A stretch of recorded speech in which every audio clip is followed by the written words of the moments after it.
Aka, Midori, Ao, Gunjoiro, Kyudei. イマジンを刺激するカラーハイファイ TDK ビデオテープ Hello, my name is Electra Eric. Today I'll be talking about the American 60s creative and artistic legend, Andy Warhol. You may recognize him from his blonde wig, the clear plastic glasses, or potentially even the turtleneck worn around an art show. Andy Warhol is the world's most known artist and a cult figure of the 1960s. He is instantly recognizable as his massed art produced and the brightly colored screen prints. Paving the way for the world's pop art movement, he reflected the Western world back at itself and changed society forever. Andy wouldn't be put in a box. He experimented with everything, from painting to fashion. Throughout his life, the business of clothing played an important role in how he worked, and it went way beyond the garments themselves. For Andy, it wasn't just a case of art versus fashion. In his mind, art was fashion.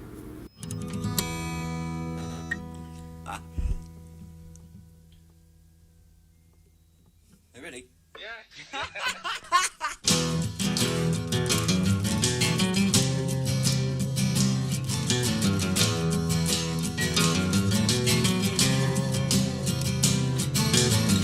Like to take a cement fix, bigger standing cinema.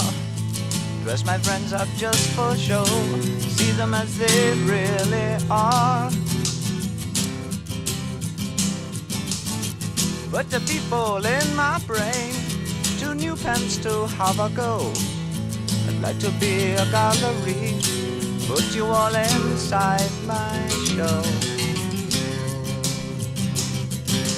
Andy Warhol looks a scream, hang him on my wall. Andy Warhol, silver screen, can't tell them apart at all.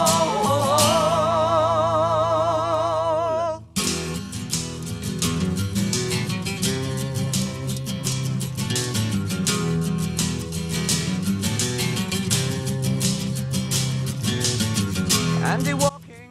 Let's go back to 1949. This is when Andy Warhol first moved to New York. After his years of childhood spent obsessing over fame and popular celebrities, he decided to study commercial art. Once he completed his studies, he went central, from Pittsburgh to New York City. Within 2 days of his move, he was commissioned as an illustrator for Glamour magazine. Throughout the process of his job, he established himself as a commercial artist for famous fashion titles, such as Harper's Bazaar, Christian Dior, Vogue, and Vanity Fair. After a few years, he pivoted his career of illustration into the fine art scene, fascinated by the newly emerging pop art movement. This movement was defined by the artistic choices of loud and mass-produced art imagery lifted from mass-produced goods. This turned into everything Andy loved, and he wanted to partake in it. Within 10 years, he was crowned the title, the Pope of Pop.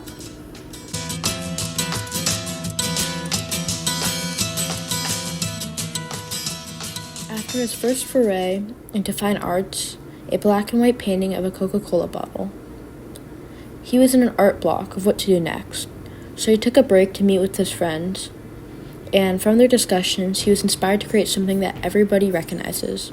Having eaten Campbell's soup every day, he knew exactly what he'd draw his inspiration from. 32 Campbell's soup prints later, he covered an entire gallery space with finely rendered images of the Campbell's soup tins. Each print had different flavor of broth that the company sold. This piece pioneered the way in which the artist continued to produce his artworks.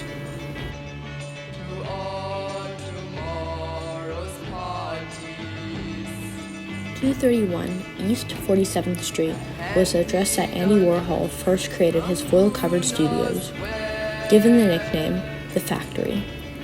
This was a space that hosted a collection of his friends and followers, which brought him subjects for his photography inspiration and company to hang out with.